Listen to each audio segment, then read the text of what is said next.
you get the guitar that you play? The Gibson Birdland. I love my Paul Reed Smiths. Your first one was when? My first Gibson Birdland was when I moved from Detroit to Chicago. My dad got transferred in '64.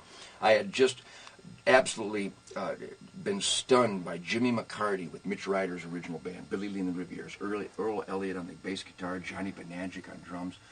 Just gods of R&B, these guys were. Jimmy McCarty played a Gibson Birdland through a Fender Twin Reverb amplifier at the Walled Lake Casino in 1961. We opened up for Gene Pitney and Martha Reeves and the Vandellas. Do you remember what it cost you to get Yes, that guitar? $1,000 from Lyle Gilman at the Roselle School of Music outside of Chicago. I can't believe I remember. It must be something in the morning.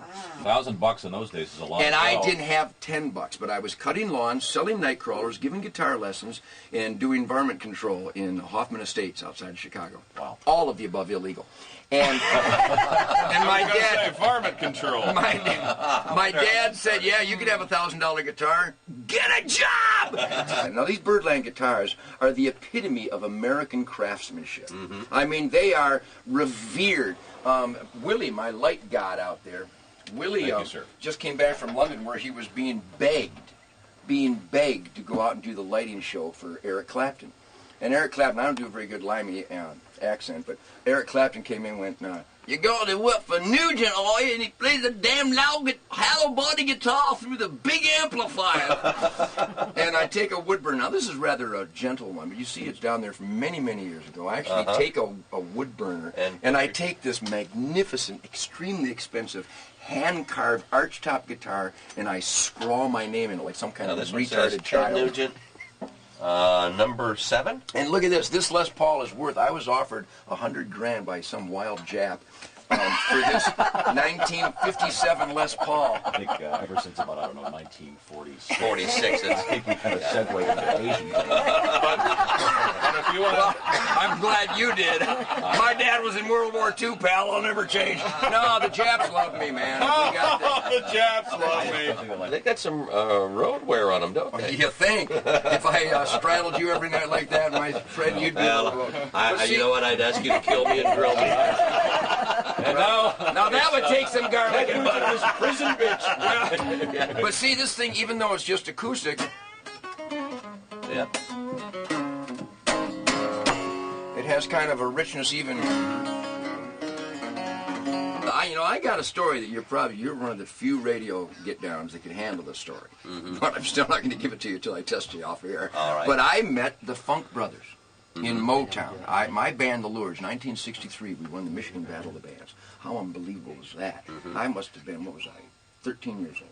And the band was called The Lords? The Lords, yeah. L-O-U-R-D-S. Oh. And it was John Brake and John Finley and Pete Prim and Tom Noel. And John Brake. I can't believe, I remember, it was an amazing band, amazing rhythm and blues homage every night. And we played with the Funk Brothers. And I'm going to go ahead and say this, and they can beat me if they want, but this is the origins. And we revered all the black influences. I mean, we're up there. We played every James Brown, Bo Diddley, Chuck Berry, Howlin' Wolf, Lightnin' Hopkins, B.B. King and Freddie King and Albert King, and my favorite butcher, Johnny King.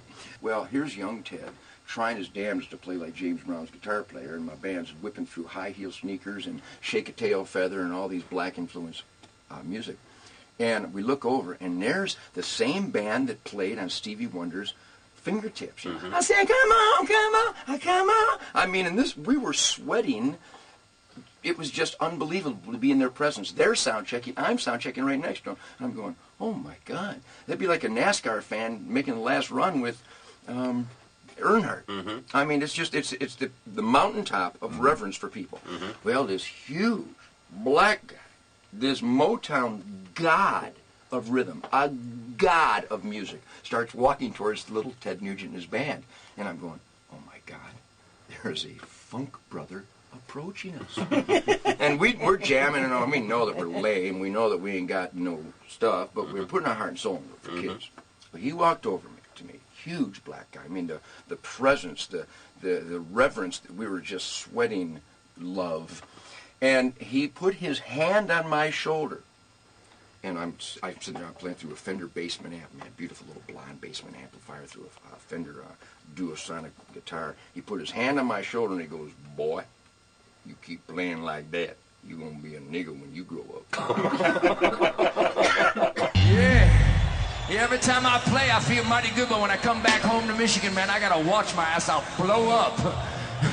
If I'm not mistaken, I feel like there was a buffalo between my legs or something. I don't know how that shit happens. You know, we like that buffalo. That buffalo's got a good attitude. Did you notice that? That buffalo looked like he had a little ideas on his head, didn't he? He like that dinner. That's like dinner on the hoof, wasn't it? A lot like that dinner on the hoof, that furry dinner. Jack, sweet boom time! You know exactly what I'm talking about, don't you, baby? Yeah, Jack, sweet boom time! You know I'm talking about my baby.